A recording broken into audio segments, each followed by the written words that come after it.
नमस्कार दोस्तों, मैं देवेंद्र झा आपके अपनी YouTube चैनल यूपी कोचिंग में एक बार फिर से स्वागत करता हूं। तो दोस्तों, आज का ये लेक्चर हमारा रहेगा त्रिभुज के प्रश्नों पर, महत्वपूर्ण प्रश्नों पर आधारित। तो यहाँ पे मैंने एसएससी सीजीएल लेवल के प्रश्नों को लिया है। आप इस वीडियो के अंत तक बने रहें, आपको निश्चिंत ही लाभ हो जाएगा। ठीक है, कोई भी एग्जाम हो, आरआरबी एनटीपीसी का हो, यूपी का कोई भी एग्जाम हो, एसएससी का कोई भी एग्जाम हो, ठीक है, सभी में आपको ये प्रश्न हेल्प करेंगे। और मैंने यहाँ पर सरल प्रश्नों को नहीं लिया है, ठीक है, मैंने कठिन प्रश्नों को लिया है। तो चलिए दोस्तों, इस लेक्चर को हम शुरू करते हैं। लेक्चर को शुरू करने से पहले आपको जानकारी दे दूं, आपके स्क्रीन पे एक पिक्चर दिखाई दे रही है जिसमें त्रिभुज के सभी फॉर्मूलेज या फार्मूला लिखे हुए हैं उसमें। ठीक है, तो आप ध्यान से इन फार्मूला को देख लें, नोट कर लें। ठीक है, अच्छे से नोट कर लीजिएगा जिससे आपके काम आएंगे ये। तो चलिए इस लेक्चर को हम आगे बढ़ाते हुए स्टार्ट करते हैं। तो दोस्तों, पहला प्रश्न आपके स्क्रीन पर दिखाई दे रहा है, ध्यान से देखिएगा। किसी समबाहु त्रिभुज के परिवृत्त तथा अंतःवृत्त के क्षेत्रफल का अंतर 44 सेंटीमीटर स्क्वायर है, तो त्रिभुज का क्षेत्रफल ज्ञात करें। और पाई का मान 22/7 प्रयोग करना है और हमारे पास विकल्प भी दिए हैं। तो इस प्रश्न को ध्यान से देखिएगा, अच्छे लेवल का प्रश्न है, एसएससी सीजीएल लेवल का। ठीक है, तो चलिए स्टार्ट करते हैं। देखिए, अंतःवृत्त और परिवृत्त क्या होता है। तो एक समबाहु त्रिभुज होता है, ये है समबाहु त्रिभुज जिसकी भुजा मान ली हमने x है, भुजा मानी हमने x लेट कर ली। ठीक है, तो x भुजा होगी इसकी। अब इसके परिवृत्त और अंतःवृत्त क्या होंगे। तो देखिए, जब ये इसके नाम दे देता हूँ मैं A, B और C। ठीक है, ए से जो लंब जाएगा बी सी पर दो बराबर भागों में विभाजित करता है। ठीक है, दो बराबर भागों में विभाजित करता है। ऐसे ही बी से लंब जाएगा ए सी पर, ये भी दोनों ए और सी को दो बराबर भागों में बांटेगा। ऐसे सी से लंब जाएगा ए बी पर, तो ये भी ए बी को दो बराबर भागों में बांटेगा। तीनों एक ओ बिंदु पर काटते हैं। अब देखिए, ए से जो लंब डाला मैंने बी सी पर, या ऐसे कहें सी से लंब डाला ए बी पर, तीनों बराबर के हैं वो तो। ठीक है, क्योंकि समबाहु त्रिभुज है।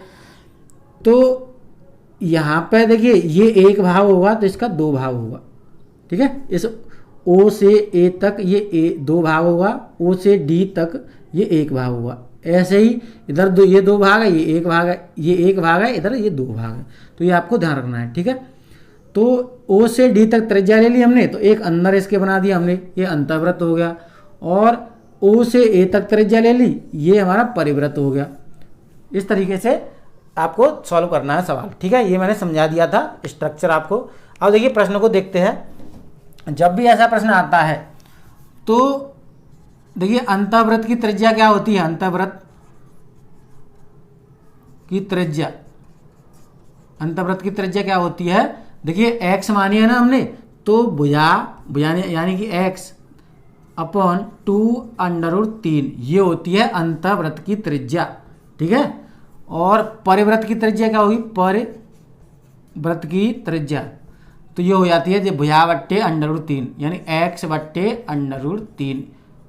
ठीक है, ये मैंने आपको जो स्क्रीनशॉट दिया था शुरुआत में, जो फॉर्मूले थे उनमें ये होंगे। ठीक है, अब अंतःवृत्त की त्रिज्या हमें पता चल गई, परिवृत्त की त्रिज्या पता चल गई, x हमने भुजा मानी है तो x का मान निकाल लें बस। और दोनों का अंतर दिया ही है, दोनों के क्षेत्रफल का। तो दोनों का क्षेत्रफल क्या होगा। देखिए, परिवृत्त जो होगा, परिवृत्त ये बड़ा है। ठीक है, क्योंकि देखिए यहाँ पर दो है, यहाँ पर दो नहीं है, तो ये बड़ा होगा मान, ये मान बड़ा होगा इससे। तो बस इस वाले मान में से ये वाला मान घटाना है, यानी क्षेत्रफल वाला। ठीक है, तो परिवृत्त का क्षेत्रफल क्या होगा। परिवृत्त का क्षेत्रफल हो जाता है पाई आर स्क्वायर। तो पाई तो है हमारे पास और ये आर है, ये आर का मान है, तो आर का मान रखते हैं एक्स स्क्वायर और ये √3 इंटू √3 हो जाएगा 3, माइनस इसमें से घटाएंगे इसके क्षेत्रफल को, ये होगा पाई आर स्क्वायर, तो यानी एक्स स्क्वायर, ये 2 दूना 4 और ये √3 यानी 3, ये हो गया। बराबर किसके रखना है हमारा, 44 के, क्योंकि 44 दिया है दोनों का अंतर। अब बस इसे सॉल्व करते हैं। तो सॉल्व करते हैं, पाई और एक्स स्क्वायर बट्टे 3 हमने कॉमन लिया, तो यहाँ पे कितना बचा, यहाँ पे बचा 1 और यहाँ पे बचा 1/4, 1/4 बचा यहाँ पे। तो जब इसे सॉल्व करेंगे तो 3/4 आ जाएगा।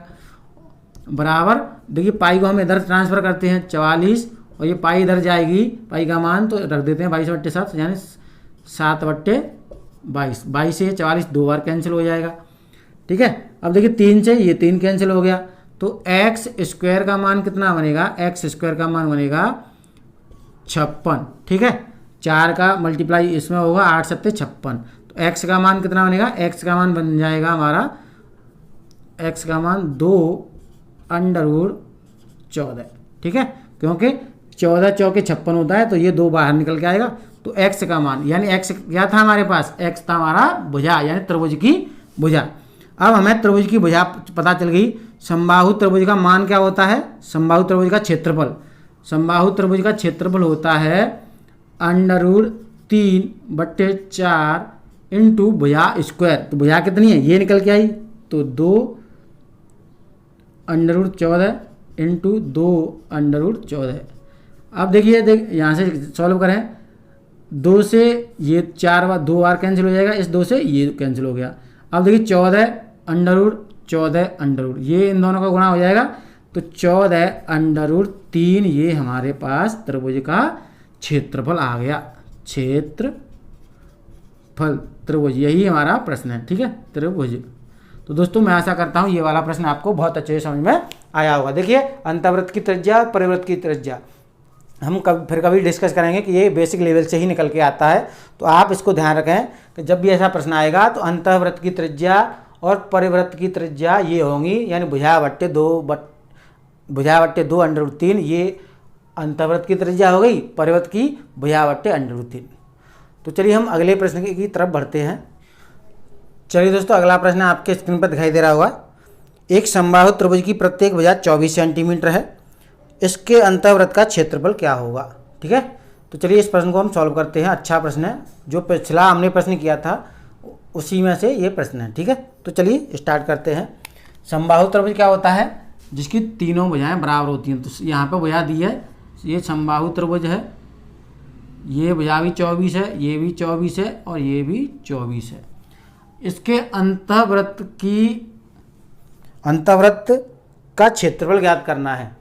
तो देखिए दोस्तों हमें पता है जब भी ऐसा प्रश्न आता है अंतःवृत्त या परिवृत्त, पिछला प्रश्न किया था वहाँ पे अंतःवृत्त की त्रिज्या क्या थी, अंतःवृत्त की त्रिज्या यानी क्या थी, भुजा/2√3 और ये भुजा क्या है, त्रिभुज की भुजा। ठीक है, ट्रायंगल, ये त्रिभुज की भुजा है। तो भुजा कितनी है, 24 रखेंगे /2√3, 2 से कैंसिल हो जाएगा 12 बार, तो ये निकल के आया 12, यानी कि 3 से कट जाएगा, ये 4√3, ये हो जाएगी अंतःवृत्त की त्रिज्या यानी 4√3। अब क्षेत्रफल हमें ज्ञात करना है, तो क्षेत्रफल क्या होगा, अंतःवृत्त का क्षेत्रफल, अंतःवृत्त का क्षेत्रफल क्या होगा, πr² होता है। तो r का मान हमारे पास है ही, तो पाई देखिए ऑप्शन में है, पाई ऑप्शन है, तो पाई का तो कुछ नहीं करना है, तो पाई का पाई, r² यानी इसका वर्ग कर देंगे 4√3 का वर्ग। इसे जब हम करेंगे सॉल्व, 4 चौके 16, 16 तिया 48 पाई सेंटीमीटर स्क्वायर, यही हमारा उत्तर है। जो अंतःवृत्त होगा उसका क्षेत्रफल कितना हो जाएगा, 48 पाई सेंटीमीटर स्क्वायर। यानी कौन सा आपको विकल्प चुनना है, विकल्प डी आपको चुनना है। तो दोस्तों मैं आशा करता हूँ ये वाला प्रश्न आपके बहुत अच्छे समझ में आ गया होगा। चलिए हम अगले प्रश्न की तरफ आगे बढ़ते हैं। दोस्तों अगला प्रश्न आपके स्क्रीन पर दिखाई दे रहा होगा, ध्यान से देखिएगा। एक समबाहु त्रिभुज के अंतःवृत्त का क्षेत्रफल 462 वर्ग सेंटीमीटर है, तो इस त्रिभुज का परिमाप क्या होगा। बहुत ही अच्छा प्रश्न है, जो हमने पिछले 2 प्रश्न किए हैं उसी से मिलता जुलता प्रश्न है, थोड़ा सा इसमें हटके पूछा गया है, तो ध्यान से ये देखिएगा, यहाँ पे विकल्प भी हैं साथ के साथ। तो चलिए सॉल्व करते हैं। देखिए ये समबाहु त्रिभुज है और इसकी भुजा तो हमें दी नहीं है। जो अंतःवृत्त होगा, अंतःवृत्त, इसका क्षेत्रफल दिया है, यानी वृत्त का क्षेत्रफल दिया है कितना, 462 सेंटीमीटर स्क्वायर। अब देखिए ये अंतःवृत्त होगा तो इस तरीके से बनता है ये। तो ये एक मान होता है त्रिभुज की जो लंब डाला है मैंने इस वाली भुजा पर, ये एक होता है, ये 2 होता है ऊपर। ठीक है, तो आपको क्या करना है, पहले इसकी त्रिज्या पता चल जाए। तो अंतःवृत्त का क्षेत्रफल ये है, तो त्रिज्या पता चल जाएगी केवल हमें। तो त्रिज्या हमारी हो जाएगी, यानी क्षेत्रफल होता है पाई आर स्क्वायर और 462, और आर का स्क्वायर हो जाएगा 462 7/22। ठीक है, अब इसे काटे हम 22 से, तो 22 दूनी 44, 22 एकम 22, और आर का मान निकल के आएगा यहाँ पे 7√3। ये आर का मान निकल के आया। ठीक है, ये आर का मान निकल के आया है हमारे पास। और हम अभी हमने पढ़ा था अंतःवृत्त की त्रिज्या क्या होती है। अंतःवृत्त की त्रिज्या क्या था हमारे पास, भुजा बट्टे 2√3। अंतःवृत्त की त्रिज्या का मान हमारे पास 7√3 है ही। 7√3 बराबर भुजा में निकालनी है, भुजा हमने भुजा लिख दी बट्टे 2√3। अब भुजा जब निकालेंगे तो भुजा कितनी निकल के आई, इन दोनों का आपस में गुणा हो जाएगा। 7 दूनी 14, 14 और 3 42, तो भुजा आ गई 42 सेंटीमीटर। ये त्रिभुज की भुजा हमें पता चल गई 42 सेंटीमीटर। अब समबाहु त्रिभुज है, तो समबाहु त्रिभुज का क्षेत्रफल क्या होता है, समबाहु त्रिभुज का क्षेत्रफल होता है √3/2 भुजा स्क्वायर। भुजा कितनी है हमारे पास 42, 3/4 होता है ये 42। ठीक है, 4 से काट दें, चलिए 2 से काट देते हैं। 2 से कटाइए 2 बार, 2 से कटाइए 21 बार, 2 से ये कटा फिर 21 बार। अब इसका मल्टीप्लाई कर देना 441/3। ये इस त्रिभुज का क्षेत्रफल निकल के आ गया। सॉरी, क्षेत्रफल नहीं पूछा है हमने, यहाँ पर क्षेत्रफल निकाल दिया है। तो पूछा क्या गया, परिमाप पूछा है। तो परिमाप पूछा है, तो परिमाप क्या हो जाएगा, 3 भुजाएं, तो परिमाप होगा परिमाप होगा भुजा यानी 3 भुजाएं होती हैं ना, 3 × 42, तो 3 दूनी 6।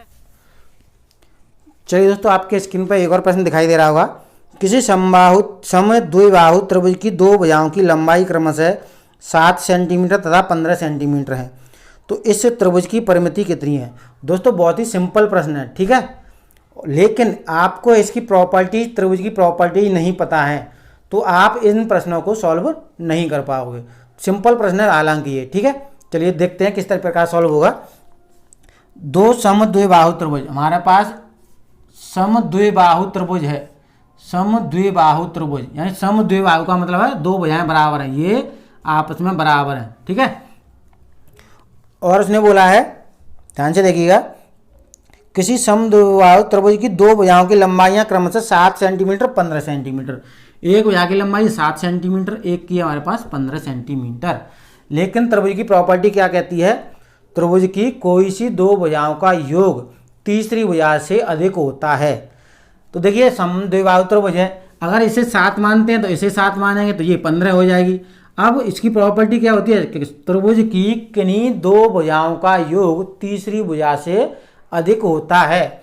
तो देखिए तीसरी भुजा कितनी हमारी 15, इन दोनों का योग करें, इन दोनों का योग कितना हो जाएगा, इन दोनों का योग हो जाएगा 7 दूनी 14, तो इससे छोटा रह गया ये, जबकि होना चाहिए था बड़ा, यानी योग तीसरी भुजा से बड़ा होगा, तो ये छोटा रह गया, तो ये दिक्कत हो गई, ये सही नहीं है।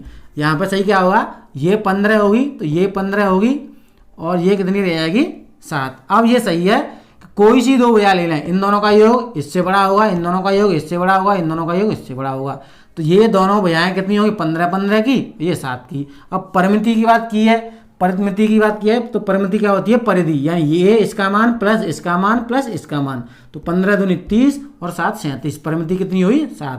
परिमिति, त्रिभुज की परिमिति कितनी हुई 37 सेंटीमीटर।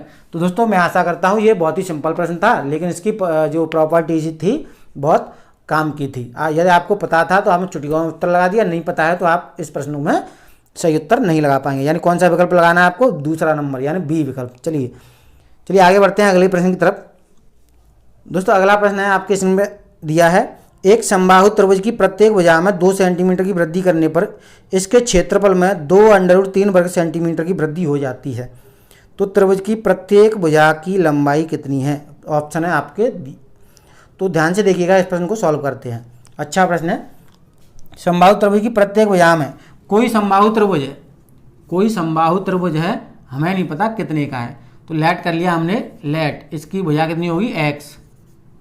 अब इस भुजा में 2 सेंटीमीटर की वृद्धि की जा रही है, तो थोड़ा सा वृद्धि कर दी गई, तो अब क्या बन गई भुजा? X plus 2, x plus 2, x plus 2। इसका क्षेत्रफल कितना आएगा? इसका क्षेत्रफल आएगा √3/4 एक्स भुजा स्क्वायर यानी एक्स स्क्वायर। इसका क्षेत्रफल कितना निकल के आया? इसका क्षेत्रफल निकल के आया √3/4, ठीक है, और ये एक्स प्लस 2 का होल स्क्वायर, ठीक है। ये इसका क्षेत्रफल आ गया, ये इसका क्षेत्रफल आ गया। अब उसने क्या पूछा है कि कितने की वृद्धि हो जाती है? वृद्धि हो जाती है 2√3 वर्ग सेंटीमीटर की। यानी पहले इतना था, ये इतना बढ़ गया, तो ये ज़्यादा है इससे, तो इसमें से ये घटाएंगे तो 2√3 के बराबर रख दें। तो इसमें से ये घटाएं, तो घटाते हैं, चलिए इसमें से ये घटाएंगे तो √3/4 कॉमन लिया मैंने।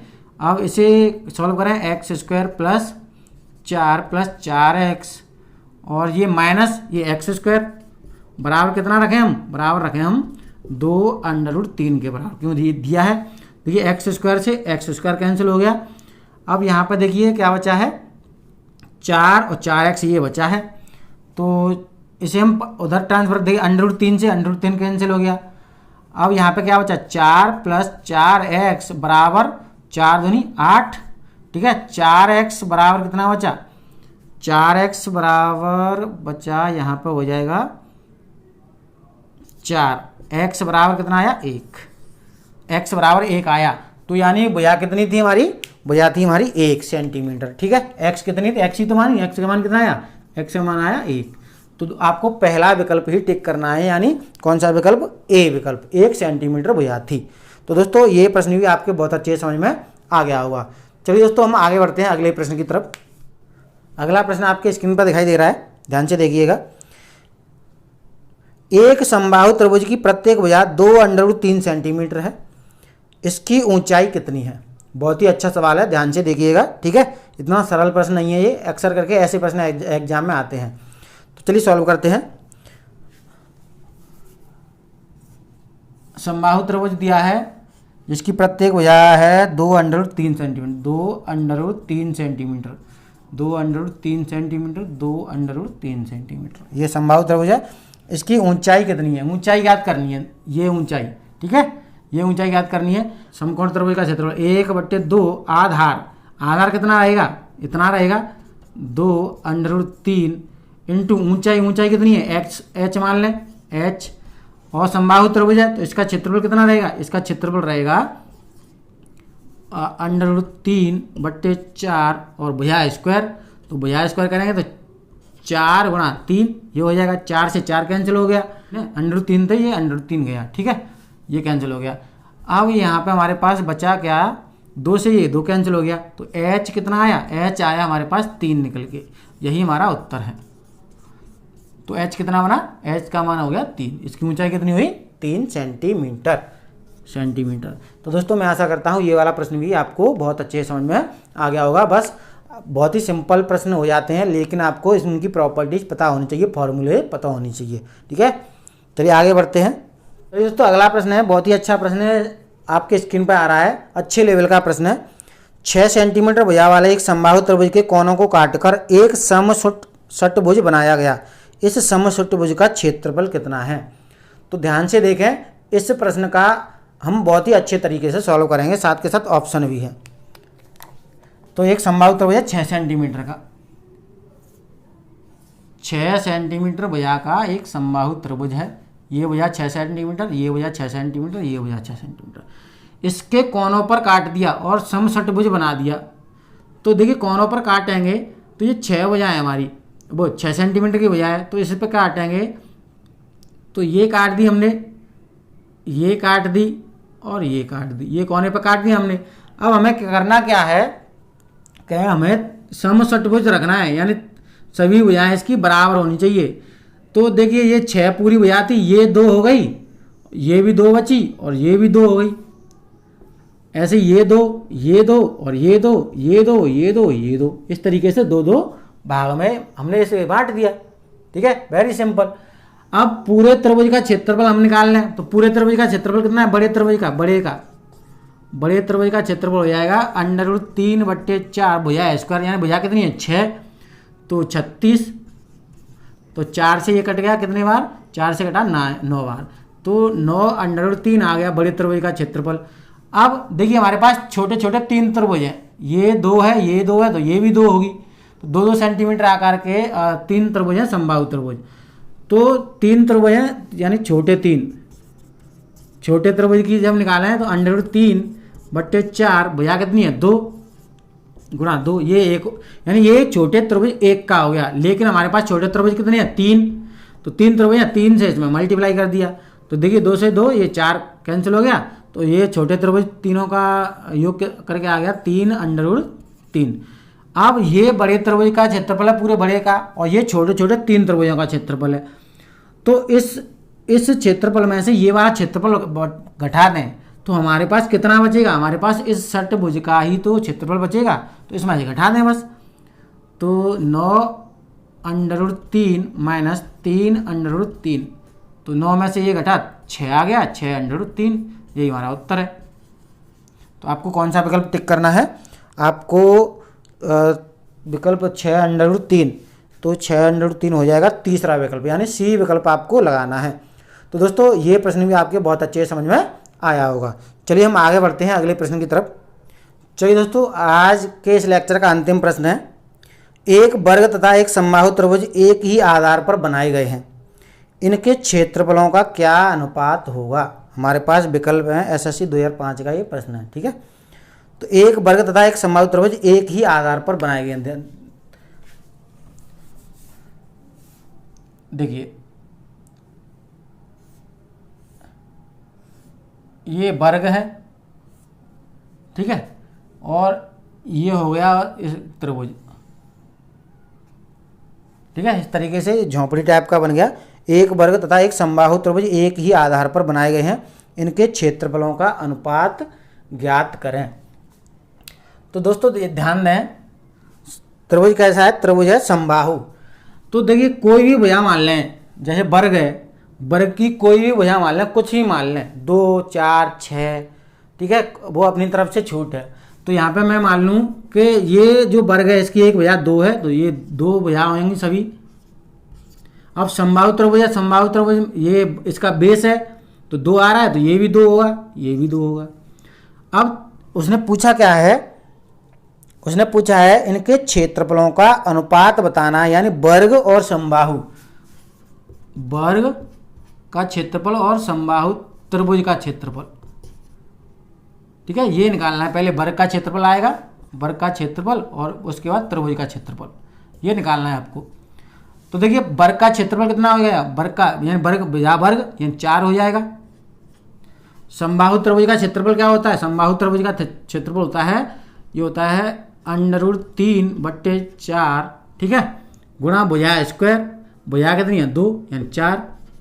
अब देखिए 4 से 4 कैंसिल हो गया, तो यहाँ पे 1 बचा, 1 का मल्टीप्लाई इस 4 में हो जाएगा, तो इधर 4 आ गया, ये यहाँ पे √3 रहा, ये आ गया। तो दोनों के क्षेत्रफल का अनुपात कितना रहेगा? 4√3। यानी कौन सा विकल्प आपको टिक करना है? डी विकल्प। यहाँ पे कौन सा विकल्प आएगा? डी विकल्प। देखिए एक और विकल्प है सी नहीं लगाना है आपको, डी विकल्प लगाना है। ठीक है, तो दोस्तों आज के इस लेक्चर में मैंने इतने ही प्रश्नों को लिया था।